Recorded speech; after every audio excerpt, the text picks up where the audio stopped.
Assalamualaikum warahmatullahi wabarakatuh.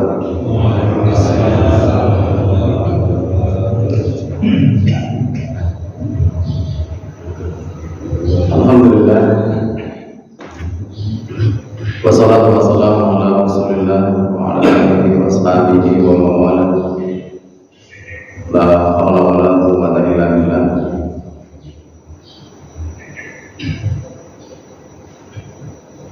Rabbi shrah li sadri wa yassir li amri wa hlul 'uqdatam min lisani yafqahu qawli.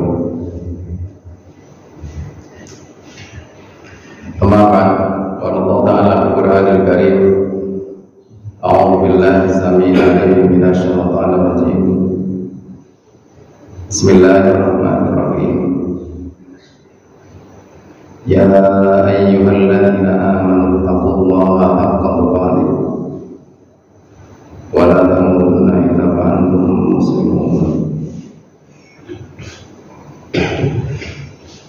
Shadaqallahul azim. Yang kami muliakan para alim, hadirin jamaah kaum muslimin rahimakumullah. Kita awali dengan membaca basmalah dan doa. Bismillahirrahmanirrahim. Allahumma bika asbahna wa bika amsayna wa bika nahya wa bika namutu wa ilaika nusyur. Allahumma inna nas'aluka ilman nafi'an wa rizqan thayyiban wa amalan mutaqabbalan. Allahumma arinal haqqan haqqan warzuqna ittiba'ah wa arinal batilan batilan warzuqna ijtinabah. Walhamdulillahi rabbil alamin. Hadirin kaum muslimin, hafizakumullah.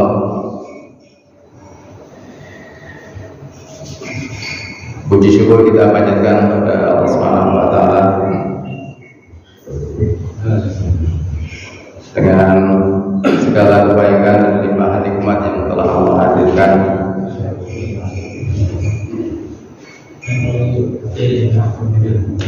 Dan mudah-mudahan di antara sekian banyak nikmat yang Allah berikan,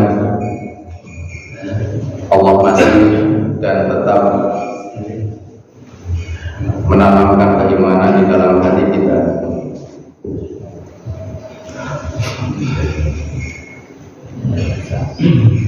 sehingga nikmat itu menjadi bernilai.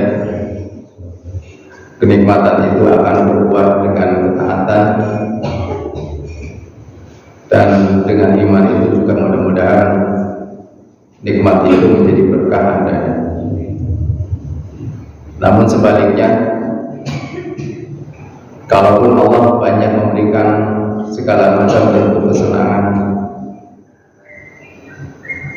namun Allah tidak menghadirkan di dalam hati kita dengan keimanan,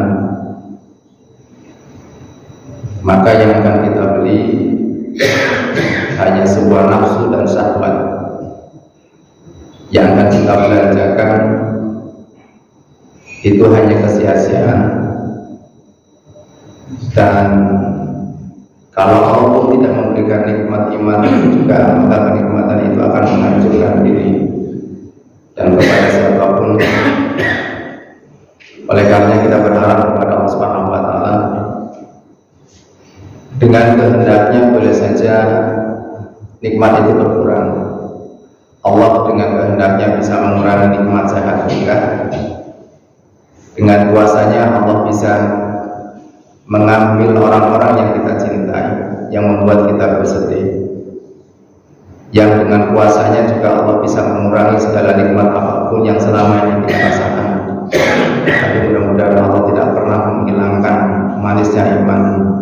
yang Allah tanamkan dalam hati kita. Salawat dan salam semoga Allah limpahkan kepada uswatul hasanah Rasulullah sallallahu alaihi wasallam,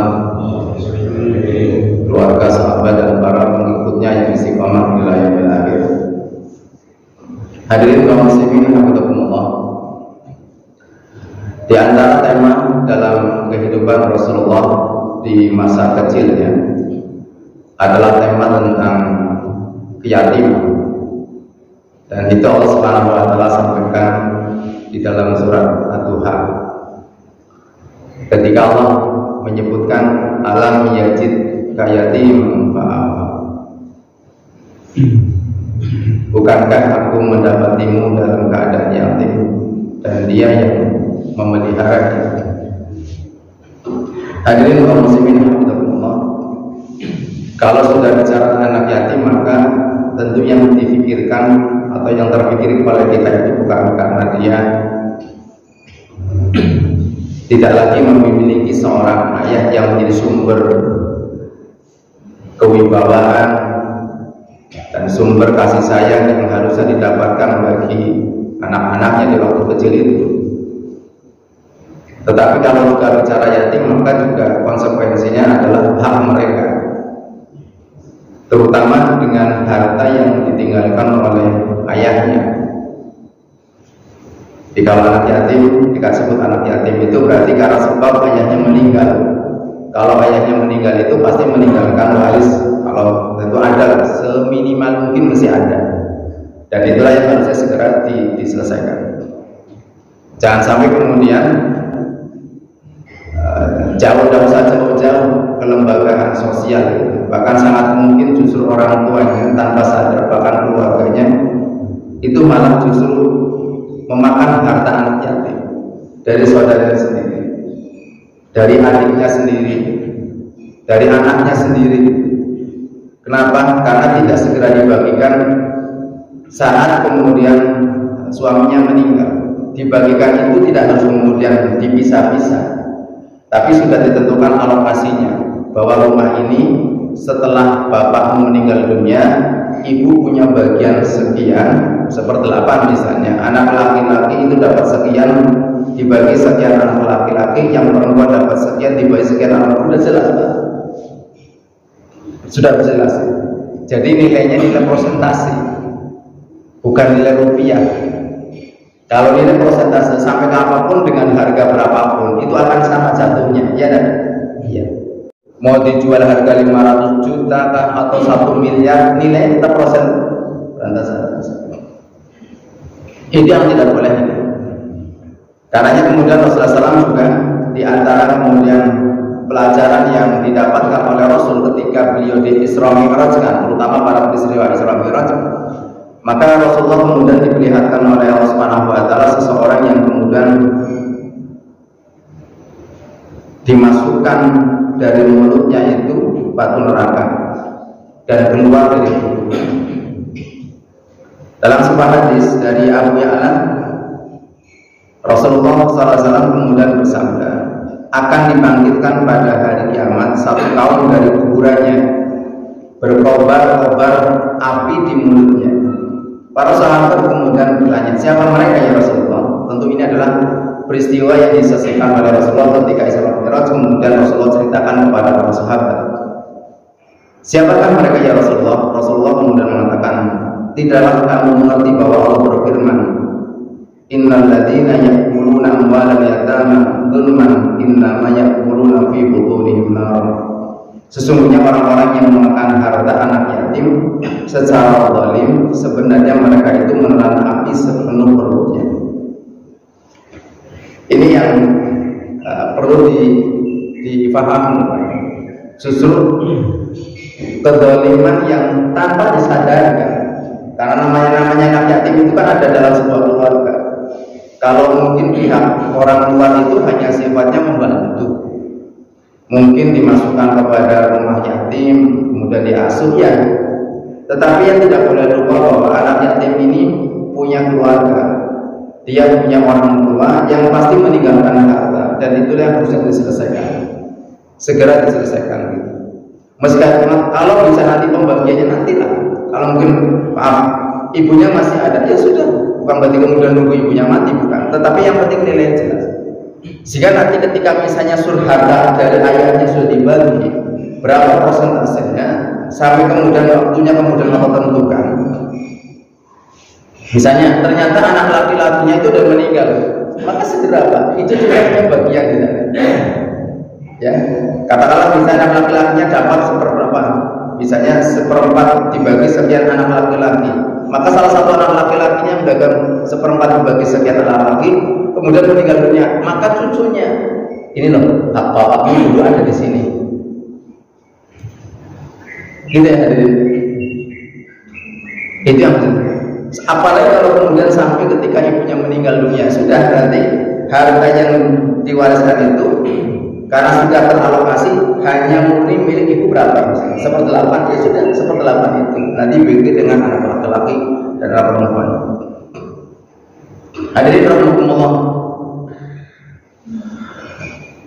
tentang posisi anak yatim hadirin, sekali lagi ini bukan sebuah keadaan saja, tetapi menjadi sebuah pelajaran buat kita bahwa itulah cara Allah Subhanahu wa taala ingin mengajarkan kepada sebagai manusia bahwa di antara makhluk Allah yang mereka secara lahiriah memiliki keterbatasan dari sumber mata air kasih sayang itu, tapi mereka ternyata menjadi manusia-manusia yang berkualitas.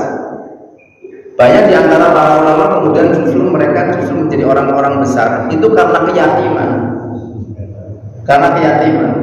Misalnya meskipun tidak yatim langsung, tetapi meninggalnya di saat usia sudah lahir gitu ya. Misalnya Imam Ahmad bin Hanbali, kemudian Imam Syafi'i, Ibnu Katsir, Imam Bukhari. Ini adalah para ulama yang kemudian ketika dibesarkan itu oleh ibunya saja yatim, meskipun tidak yatim dalam kondisi lahir. Tapi ini satu pelajaran, ternyata banyak orang-orang dahulu generasi salafus saleh yang mereka tidak mendapatkan sumber kasih sayang dari para ayahnya, dari bapak itu, dan yang menggambarkan sebagai sosok laki-laki yang berwibawa, tapi mereka ternyata telah menjadi sebuah sumber cahaya. Itulah kenapa Allah Subhanahu wa taala kemudian mengatakan alam yajidka yatiman fa'awa, bahwa Allah Subhanahu wa taala itu menghadirkan Rasulullah dalam kondisi yatim, tapi Allah juga yang mengambil alih untuk kemudian melindungi dan membimbing Rasulullah SAW. Itu artinya gini, pesan yang ingin Allah sampaikan adalah semestinya orang-orang yang beriman itu memperlakukan anak-anak yatim sebagaimana Allah memperlakukan calon rasulnya. Bukan sekedar dipikirkan asupan gizinya, Pak. Kalaupun itu, ya sangat jauh. Kita paling hanya bulan Muharram, Pak. Tapi lebih dari itu, kalimat kemudian fa'awa itu melindungi. Namanya melindungi, itu potensi bahaya. Melindungi itu pun tidak selamanya kalau dalam konteks kita kemudian membersamai, maka berarti yang paling penting adalah pendidikan. Dan kita tahu bahwa posisi Rasulullah bukan saja kemudian yatim dari kasih sayang, tapi beliau juga yatim dalam pendidikan. Tidak ada ayat dan berada di lingkungan yang sesat. Itu artinya kalau ada anak yatim, jangan sampai kemudian dia meningkat menjadi yatim berkali lipat itu. Sudah yatim dari kasih sayang, yatim pendidikan. Bisa jadi mungkin dia yatim harta. Dan itu yang dialami oleh Rasulullah. Tapi kemudian di dalam surat Al-Duha itu Allah memberikan gambaran kenikmatan yang didapatkan oleh Rasulullah. Alam yajidka yatiman fa'awa wa wajadaka dhalan fahada wa wajadaka 'ailan fa'aghna. Yatim kasih sayang, Allah yang melindungi. Kesesatan di lingkungan, Allah yang kemudian memberikan hidayah. Kekurangan harta, fa'aghna, maka Allah yang membayarkan. Hadirin rahimakumullah, ada banyak pelajaran Pak yang bisa kita dapatkan dari sebuah peristiwa itu. Meskipun secara lahirnya gini, namanya yatim mesti banyak kekurangan, ya wajar gitu ya. Namanya anak yatim tidak punya kasih sayang. Sehingga kemudian ada sebuah teori mengatakan bahwa keberadaan seseorang yang jauh dari sumber kasih sayang itu akan menjadikan orang kelak menjadi orang jahat. Kalau masa kecilnya dia tidak mendapatkan kasih sayang yang harusnya dia dapatkan di masa kecilnya, masa tumbuhnya itu, maka dia bisa berpotensi menjadi orang jahat. Ya, secara teori itu. Tetapi peristiwa yang terjadi dalam kehidupan Rasulullah dan gerak salafus saleh itu memberikan satu fakta yang jauh berbeda. Jauh berbeda. Dan apa yang tadi disampaikan oleh Allah? Persoalan pertama adalah perlindungan. Dilindungi, diberikan pendidikan, hidayah. Kemudian kalimat fa'awa itu maknanya memang Allah yang memakayakan. Makanya kemudian nanti setelah Rasulullah menjelang usia sekitar 22 tahun mengatakan begitu, itu sudah mulai berdagang, sampai kemudian nanti berdagang dengan Bunda Khadijah, artinya menjajakan dagangnya Bunda Khadijah radhiyallahu anha, sampai kemudian menikah. Dengan sebab menikah itu para ulama mengatakan itulah Rasulullah mendapatkan kekayaan. Tapi kalaupun itu tidak terjadi, maka yang paling penting adalah jiwa kaya itu sudah ditanamkan sejak kecil, bukan karena kaya, tapi kaya hati. Kaya hati itu gini, contoh dalam kehidupan Rasulullah ini, Pak. Namanya orang kekurangan, maaf, kalau dalam orang Tegal gembrangsang ya kan Pak ya. Kalau orang tidak pernah mendapatkan nikmat makanan yang enak, kalau lihat makan kan gembrangsang Pak itu ya. Tapi bagaimana kemudian Rasulullah ketika awal-awal beliau memasuki kehidupan dalam kehidupan pamannya Abu Thalib setelah kakeknya meninggal dunia, dan saat Rasulullah kemudian mendapatkan kasih sayang dari pamannya Abu Thalib dan bibinya Fatimah ya. Saat kemudian memberikan makanan kepada anak-anaknya, mereka berebut, Rasulullah tidak berebut. Ada kalau bahasa orang Tegal ini wirai Pak, rumangsa. Namanya anak kecil usia 8 tahun, 9 tahun Pak, masih usia SD ya Pak. Kalau ada makanan kira-kira berebut apa enggak? Luar biasa. Apa mani kok bocah SD Mas Pamir, wong wis gede bae, wis bojo, berebutan duitnya wong tua, gitu kan? Makanya ini. Jadi ternyata persoalan kekayaan itu bukan masalah harus banyak harta. Bahkan seringkali justru kekayaan yang dimiliki oleh orang tua menjadikan anak-anaknya itu bermental miskin. Ya kan? Karena rumah sana sugi, wong tua perkira kekayaannya, Pak, kurangan modal Pak, bapaknya pun atur tanah. Itu mental miskin bukan? Padahal dia sudah kurang, apakah kaya berlimpah? Maka kalimat kemudian fa'ahna itu tentu bukan hanya sekedar anak itu kemudian Allah kayakan, tapi yang paling penting adalah Allah menanamkan jiwa kaya dalam hatinya. Karenanya kemudian di balik itu sesungguhnya ada aspek kelebihan sesungguhnya bagi anak-anak yang kemudian Allah takdirkan ketika dia hidup dalam kondisi yatim. Apa? Orang kalau sudah terbiasa hidup susah, itu kalau dia dibimbing dengan baik, malah justru mengokohkan hatinya. Karena selama ini dia tidak merasa bergantung kepada orang yang dia anggap bisa menjadi sandaran dalam hidupnya, maka munculnya kemandirian. Itulah kenapa Rasulullah ketika memasuki kehidupan Abu Thalib dan Fatimah istrinya itu, beliau kekurangan, tidak ikut rayakan makanan, tapi yang muncul adalah empati. Izin sama paman-paman, izinkan aku bekerja. Bukan sekedar tidak mengambil, malah pengen meringankan. Itu kira-kira di dunia pendidikan anak-anak kita itu sudah muncul belum Pak? Usia 9 tahun, 10 tahun, mikir Pak. Bukan berarti harus bekerjanya Pak. Ini bukan tema itu. Tapi tadi misalnya anak kita ada makanan di piring atau di atas meja, sekian banyak makanan. Kira-kira anak-anak kita itu kalau ngambil makanan, mikir nggak adiknya atau saudara yang belum ngambil?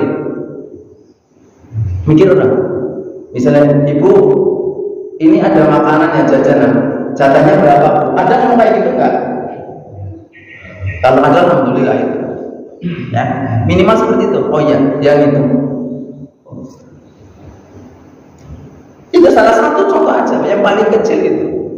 Perlu agar mereka bisa memahami, yang butuh bukan hanya kamu, nak. Saudara kamu juga butuh, adik kamu juga butuh, kakak kamu juga butuh. Maka ambil.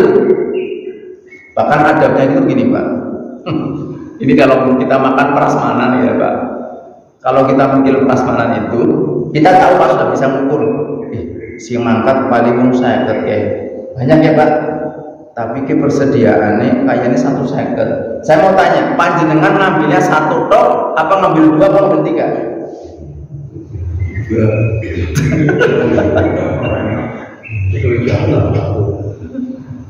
Kan nggak ada, betul memang jumlahnya berlebih Pak. Sudah kita ukur, paling kita kamu saya tapi jumlah sediakan katakanlah 100 Pak, bahkan 150. Kita langsung ambil 1 dulu aja lah.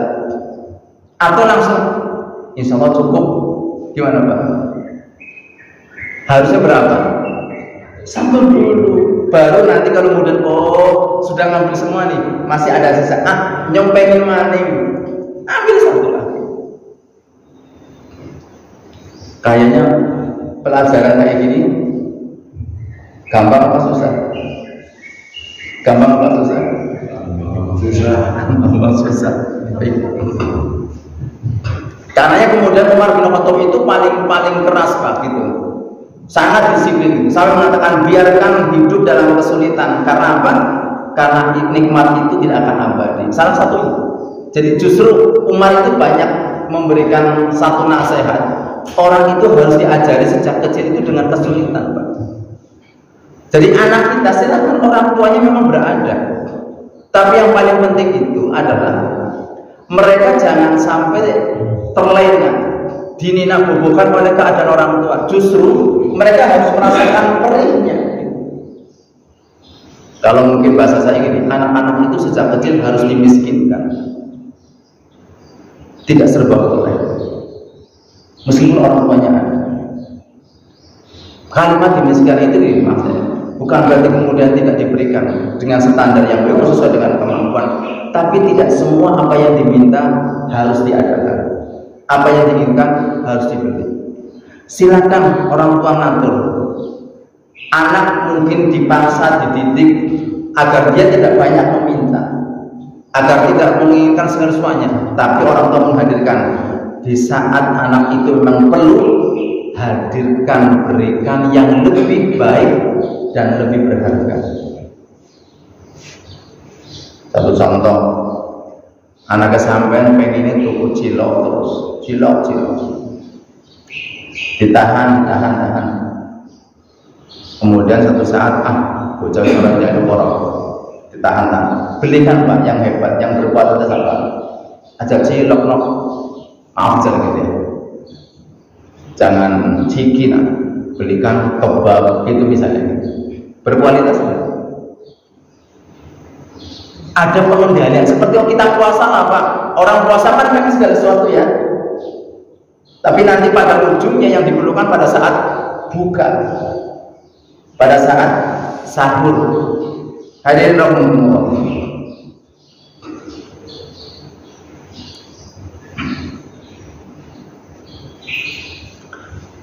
Di sisi lain hadirin rahimahullah bahwa ada kalanya kemudian keyatiman itu di satu sisi itu ternyata menjadi sebuah inspirasi orang untuk bisa namanya apa ya Pak? Tampil dengan dirinya. Jadi ada anak-anak justru gini, saya pernah mendapatkan kisah cerita dari anak saya gitu. Bahwa bapaknya orang hebat, gitu. Orang terkenal bahkan. Tapi dia tidak nyaman Pak ketika berada di sebuah tempat bersama dengan bapaknya. Kenapa? Karena keberadaan bapaknya itu jadi bayang-bayang. Kan nggak enak banget misalnya ngapunten Pak. Misalnya gini. Kalau bapaknya orang hebat, mesti kan orang akan melihat anaknya kayak apa ya, ya kan Pak? Nah, di satu sisi memang keberadaan ayah, apalagi kalau hebat tentu bahagia. Kalau kemudian anaknya juga bisa mengimbangi, bahkan lebih bercahaya gitu. Tetapi kalau ternyata hadirin posisi ayahnya itu katakanlah matahari, maka kira-kira anaknya mau jadi apa Pak? Kira-kira bisa jadi matahari tandingan nggak? Kan nggak mungkin Pak. Sehingga ada kalanya justru keberadaan seorang anak yang tidak memiliki ayah yang hebat itu bisa mengantarkan dia, bisa menghadirkan dirinya sebagai seorang yang hebat. Kenapa? Karena dia tidak merasa dibayang-bayangi oleh. Nah, cuma ternyata dalam dunia ini malah kebalikannya Pak. Orang malah pengennya dibayang-bayangi kehebatan orang tuanya. Ya enggak? Coba lihat semua foto itu Pak. Pemimpin partai sekarang itu dibayang-bayangi bapaknya apa enggak? Sing hebat gue bapaknya itu ente. Maaf ya. Jadi orang susah, ente orang sama kenyong anak benar, bapaknya ente hebat, tapi ente ya yang biasa-biasa lah, nggak layak jadi pemimpin partai gitu lah. Jadi kalau ada pemimpin partai tampil kemudian dibayang-bayang foto bapaknya, itu seakan mengatakan sing hebat ke bapaknya nyong ya. Jadi sampai melunya gitu karena melu nyong, tapi melu karena kenyong orang di partai ini loh Pak. Ya kan Pak, tapi sampai bisa ngedala. Pokoknya sing foto anak bapak nih gue itu nggak punya mental kepemimpinan gitu. Ya nggak Pak? Justru orang ketika membawa nama besar orang tuanya itu menunjukkan dia nggak layak jadi pemimpin. Kemudian jadi wakil. Ya namanya saja apa Pak? Namanya saja wakil ketua, apa? Wakil ketua kan? Apa sikil, wakil ketua. Waktu pengingkil kayak perempuan maksudnya. Jadi bukan malah bangga Pak gitu. Bukan malah bangga. Justru seorang anak itu bagaimana kemudian berusaha ini bapakku hebat. Maka bagaimana dia tidak merasa dibayang-bayangi. Silakan kan. Itu hadirin Allah. Tapi juga yang kemudian tidak kalah penting, ini terutama buat ibu-ibu. Kalau tadi disebut nama Ibnu Katsir, Imam Bukhari, kemudian Imam Ahmad, Imam Syafi'i, itu menunjukkan ternyata meskipun anak-anak yatim mereka tidak mendapatkan sumber kasih sayang dari ayah, ibu hadir sebagai penggantinya. Ibu. Dan sejarah banyak mencatat itu, Pak.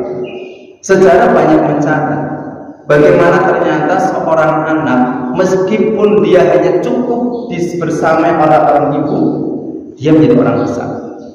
Katakanlah Maryam melahirkan Nabi Isa, Musa diasuh oleh Asia isinya Fir'aun. Fir'aunnya kan nggak ngasuh Pak. Nabi Ismail hanya dibersamai oleh ibunya Bunda Hajar alaihissalam. Karena Nabi Ibrahim itu disebutkan hanya sekian kali datang. Itu bukti bahwa ada banyak anak-anak yang berprestasi, anak-anak yang kemudian memiliki kehebatan, itu ternyata mereka dalam kehidupannya menjadi orang besar. Ya. Bisa nggak kalau ayah hidup tanpa istri bisa membesarkan anaknya jadi orang hebat? Bisa nggak? Kalau sejarah banyak mencatat itu. Ya. Hadirin rahimahullah, tentu bukan masalah bisa dan tidak bisanya kalau bagi seorang ayah, tapi karena ayah punya posisi tugas di luar rumah, sehingga konsekuensinya amanah yang ada dalam rumahnya itu harus ada yang mewakili, gitu ya Bu ya. Jadi lah wong lanang ora tinggal mati sing wadon yang bojo maning. Kayak gitu kan ya. Orang kaya wong wadon ditinggal mati sing lanang ya orang bojo maning. Kuat kayak gitu ya. Masalahnya bukan masalah kuat-kuatan. Masalah bukan kuat-kuatan, tapi masalahnya adalah bahwa ketika seorang ayah dengan tugas yang kemudian di luar rumah itu, konsekuensinya kalau dia memiliki anak yatim, maka dia butuh orang yang bisa menggantikan posisinya untuk mendidik.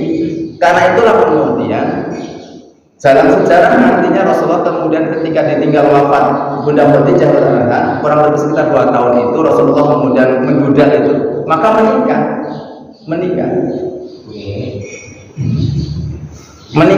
Tetapi orientasinya bukan sekedar semata-mata menikah apa maning ngurusin gadis, bukan. Tapi justru yang pertama kali dinikahi itu adalah saudah, wanita yang kemudian sudah berumur, mungkin usianya sekitar 60 tahun malah. Ya, kemudian anaknya ada yang mengatakan 5 atau 6. Kenapa?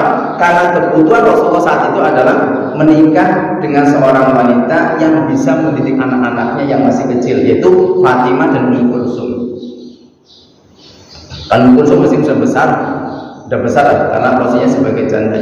Baik hadirin Allah Subhanahu wa taala kemudian menyampaikan ini terkait dengan keyatiman itu. Allah sampaikan ketika Allah mengatakan alam yajidka yatiman fa'awa. Allah menghadirkan Rasulullah sebagai anak yatim, maka Allah yang melindungi. Fawajab alam yajidka yatiman fa'awa wa wajadaka dhallan fahada. Kemudian Allah Subhanahu wa taala menghadirkan Rasulullah SAW dalam kondisi tersesat, artinya berada di lingkungan yang sesat. Fahada, Allah memberikan petunjuk. Wa wajadaka 'ailan fa'ana, dan Allah kemudian menghadirkan Rasulullah ketika lahir itu dalam kondisi miskin, maka fa'ahna, Allah mengayakan. Hadirin, itu jaminan, itu keadaan Rasulullah yang kemudian Allah jaminkan. Jadi gini Pak, kalau ada anak yatim berarti harus hadir sosok yang bisa melindungi. Melindungi itu bukan hanya ini, melindungi, namanya anak yatim masih kecil. Yang kedua, dia bisa menghadirkan pendidikan, fahada, petunjuk itu, ya. Karena kehilangan cahaya dari seorang ayah, maka harus ada orang yang menggantikan. Syukur ibunya bisa, tapi kalau kemudian keterbatasan segala macam hal maka bisa kemudian dimasukkan ke dalam panti asuhan. Misalnya, tentu yang di dalamnya juga memberikan arahan itu. Yang ketiga, Allah manfaat mengkayakan, tapi yang paling penting adalah mental kaya. Jadi tidak bersandar, tidak ingin disuapi. Tapi, nah, menariknya lagi hadirin, di surat At-Taha itu kemudian ditutup dengan 3 ayat yang itu adalah perintah Allah Subhanahu wa taala setelah Rasulullah mendapatkan 3 kenikmatan itu. Rasul yatim, Allah lindungi. Rasul tersesat, ya dalam hidup dalam kesesat, Allah berikan petunjuk. Rasulullah miskin, Allah kayakan. Maka 3 ayat berikutnya adalah fa'ammal yatima fala taqhar wa ammas sa'ila fala tanhar wa amma bi ni'mati rabbika fahaddits. Ini perintah. Seakan-akan Allah mengatakan, sebagaimana Rabbmu telah melindungimu, fa'ammal yatima fala taqhar, maka terhadap anak yatim kamu jangan berbuat sewenang-wenang.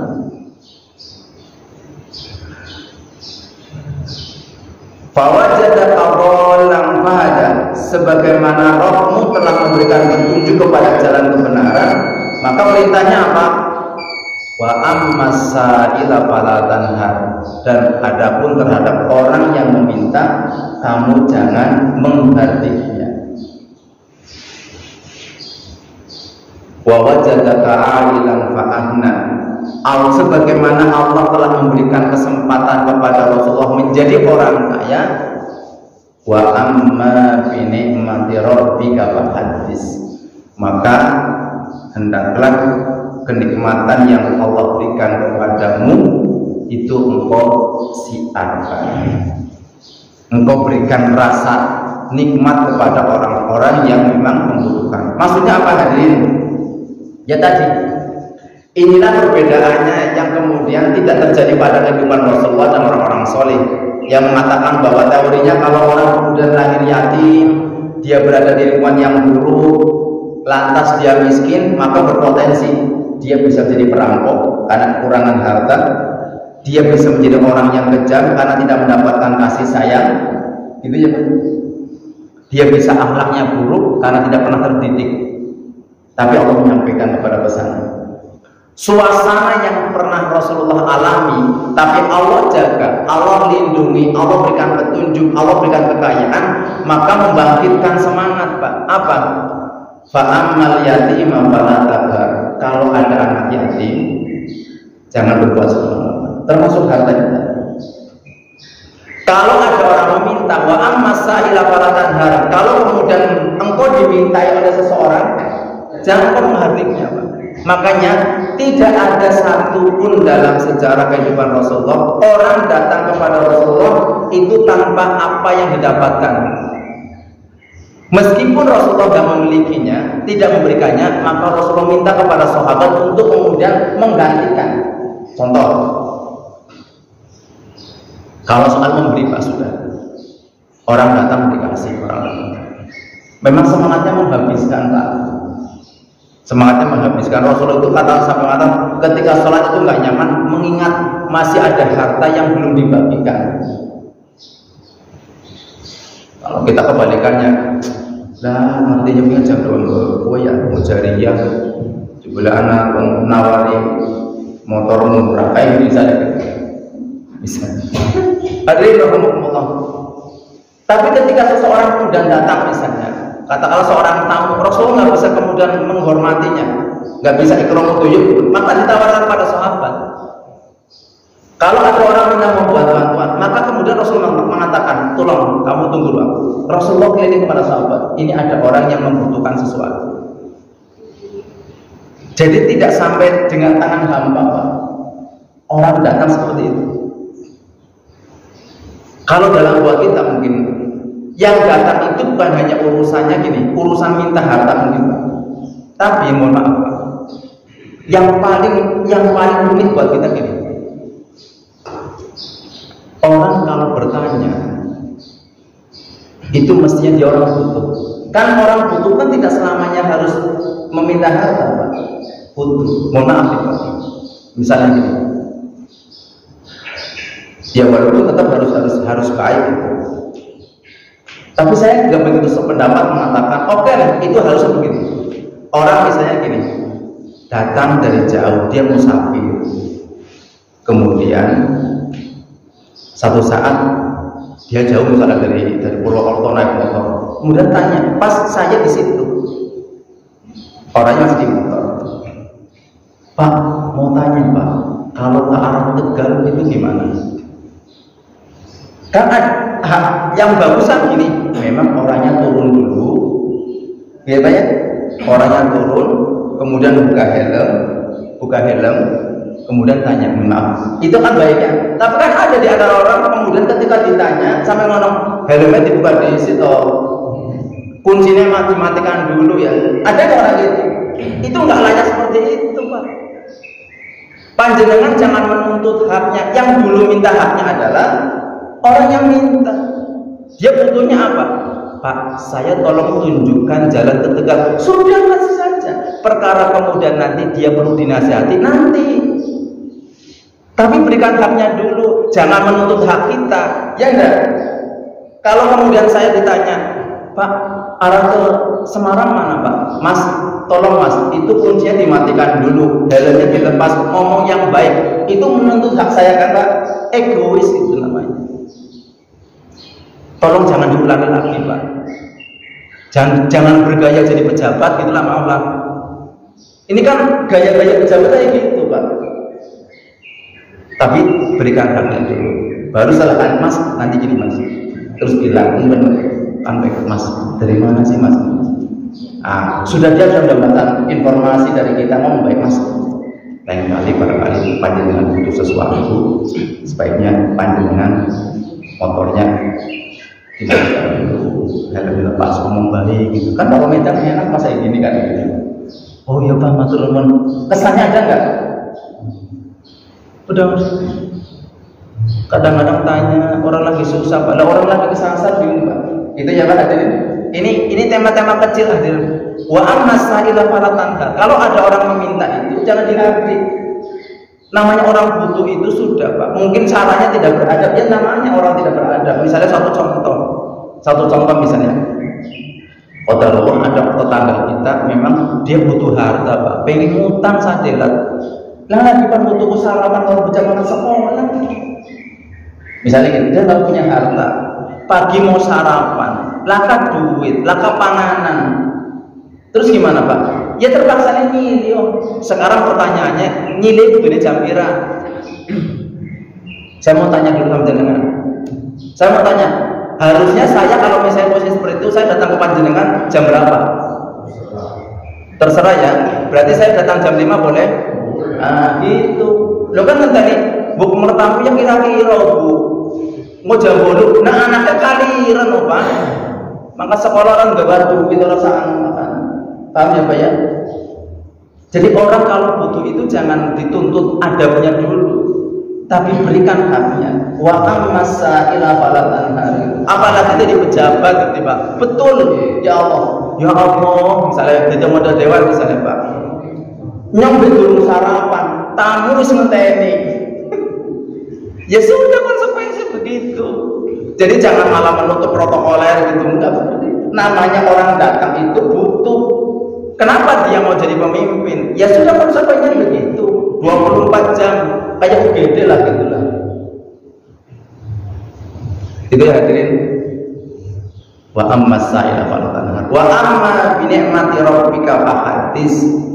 Jadi Allah memerintahkan kepada Rasulullah SAW, karena Rasulullah SAW itu senantiasa Allah berikan dengan kekayaan, maka sumber kekayaan yang baik itu adalah kalau apa yang didapatkan wa amma bi ni'mati rabbika fahadis. Adapun dengan nikmat Tuhanmu hendaknya kamu siarkan. Maksud siarkan itu bukan pamer. Taharus bi nikmah itu bukan yang alhamdulillah ingin nyemoni arisan. Ya kayak biar apa-apa. Tapi senilai ya alam boleh lah. Artinya gini, bukan dalam konteks saja. Bersyukur, alhamdulillah ya Mas, kamu bisa naik kelas. Itu sudah apresiasi. Bersyukur sama Allah namanya. Tapi yang namanya wa amma bi ni'mati rabbika hadis itu juga konteksnya ke dalam kehidupan kita adalah kalau kita merasa kemudian mendapatkan nikmat dan kenikmatan itu yang kita dapatkan orang tahu, ya jangan kemudian sampai bersifat tomak Pak. Misalnya satu contoh, sampai seneng, yuk, karena wong wis alhamdulillah ada rasa syukur nyembelih wedhus, terus bakar sate, ya mambune mana-mana Pak. Kira-kira tanggane ngenteni mboten. Nah, angger kira-kira pengen mangan sate sing ora pasti mambu, kudune pripun Pak? Dikelep-kelep bernamar gitu ya. Ya beli makangan kayak gitu. Tapi kalau panjenengan pati-pati bakar sate nang omah, kowe sing ambon mambu itu mendapatkan gitu. Ya, jangan sampai itu jelek-jelek. Ngapunten kadang-kadang ada orang hajatan nyembelih sampai sate Pak. Di antara tangganya termasuk kita termasuk yang diundang. Ada nggak yang kayak gitu? Ya ada Mas. Nggak boleh Pak gitu. Loh tetangganya lebih berhak gitu. Lebih berhak. Alhamdulillah. Saya kira itu hadirin rahimakumullah, hal-hal yang bisa kami sampaikan mungkin terkait dengan keyatiman Rasulullah SAW. Dan satu sisi bahwa ada yang perlu kita sampaikan pada anak yatim adalah mereka perlu dihibur agar tidak pernah sedih. Ya, jadi itu bukan nasib buruk. Yatim itu bukan nasib buruk. Bahwa dia kekurangan, iya, karena semuanya dalam wilayah Allah Subhanahu wa taala. Buktinya sejarah mencatat Rasul kita, para ulama-ulama yang kemudian ternyata mereka terlahir dalam asuhan hanya cukup dibersamai oleh ibunya. Satu pertanyaan berarti kan yang disampaikan dalam skala kecil. Nah, kalau dalam skala besar seperti apa fungsi logiknya kita butuh makan, butuh tempat. Nah ini sekarang ini situasi dihadapkan dengan yang sudah ada, masa belum sampai sudah diusir. Nah, boleh. Ya seperti itu. Apa? Orang kekurangan itu, ini terlepas bukan urusan agamanya, bukan urusan agama. Nggak ada sentimen itu. Hatta orang kafir pun, hatta orang kafir. Rasulullah pernah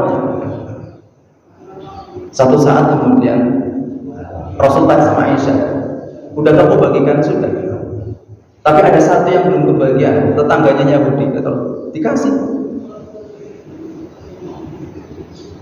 Yahudi itu secara lahir, kalau dalam kata sekarang ya musuh Pak.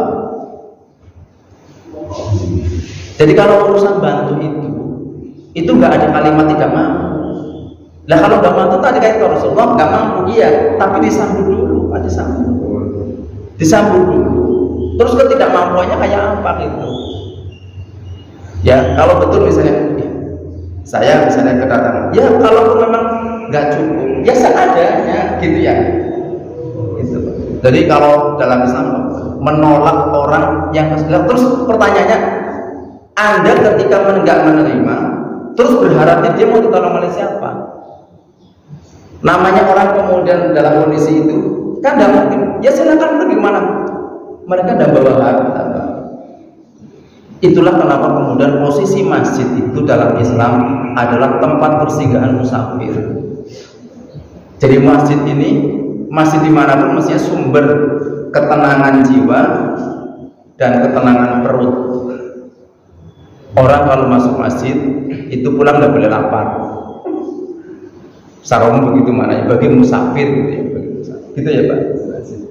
Jadi nggak boleh Gitu. Satu pertanyaan ya, ini perlakuannya gimana menurut ini masalah anak yatim? Seandainya yatim kan bapaknya yang meninggal, nah ini ibunya yang meninggal, itu perlakuannya bagaimana? Ya, jadi memang yang disebut yatim itu maaf itu hanya karena bapaknya saja meninggal. Ya, hanya bapaknya saja. Ya, yang mendapat yang disebut yatim itu adalah bapaknya yang meninggal. Mohon maaf saya sampaikan. Jadi kalau ibunya meninggal enggak termasuk yatim. Apa mending panjenengan Pak? Pak Supardi bukan yatim lagi sudah. Berarti perlakuannya itu enggak, jadi bukan itu. Yatim itu punya bukan. Yang menjadi disebut yatim itu kalau bapaknya yang meninggal. Iya. Makanya sejarah tidak mencatat bahwa Rasulullah ketika ibunya Khadijah meninggal dunia, Fatimah disebut anak yatim, enggak kan? Tidak disebut. Kalau itu ada bisa dimunculkan dalam sejarah. Dan mulai saya sampaikan bahwa yang disebut yatim adalah ketika anak sebelum balik itu bapaknya tiada. Tiada itu wafat Pak. Kalau kemudian bercerai dengan ibunya itu bukan yatim lagi, yang bukan yatim. Om bisa dibojo sampean, gitu ya Pak. Ya, mohon maaf ya sampaikan itu. Mohon maaf kalau ada kekurangan dan keterbatasan semata-mata karena kebodohan kami pribadi. Kita akhirkan alhamdulillah. Astagfirullah, astagfirullah, astagfirullah. Subhanallah, bihamdika asyhadu an la ilaha illa anta astaghfiruka wa atubu ilaik. Assalamualaikum warahmatullahi wabarakatuh.